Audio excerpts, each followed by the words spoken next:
আমার নাম ধরে কে ডাকে? রানীমা দেখে আসি। দেখায় রানীমা তোমার বোন এসেছে। আমার বোন? হ্যাঁ। আমার যদি বোন হয়ে থাকে গেট দ্বার খুলে দাও, অন্তঃপুরে প্রবেশ করতে পারবে। বেশ।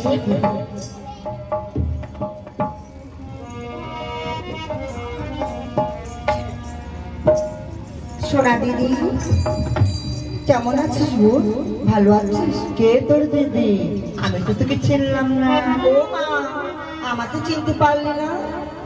হ্যাঁ, কোথা থেকে চিনবি? এখন তো রাজরানী হয়েছিস, আমাদের মতন ভিখারিকে থরি তুই চিনবি? এই তোর পরিচয়টা কি তাই বল। রক্তের টান্ডা ভুলে গেলি? আমার তো কিচ্ছু মনে না। তোর কোনো কাকা ছিল গো? রামানন্দ কাকা। একমাত্র কন্যা কনকা। ভেজি কেমন আছিস? খুব ভালো। কি কি সেন্ট লাগাইছিস বল? মায়ের ভক্ত যারা আছেন দাঁড়িয়ে আছেন তারা বসে যান। মানে বসার বন্দোবস্ত বাড়ির থেকে সব ভালো আছে তো? সবাই ভালো আছে বল। এদি ও তোর কয়টা ছেলে কয়টা মেয়ে? আমার 6টি ছেলে 6টি পুত্রবধূ। কন্যার কপাল নাই গো। কি বললি? হ্যাঁ গো, 6টা ছেলে। ছেলে হয়েছে, বিবাহ দিয়েছি।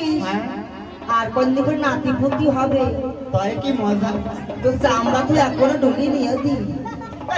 কি চাস নাকি? শোন, তুই এমন, দাদাবাবু কেমন হবে কি জানো? দাদাবাবু তো খুবই সুন্দর।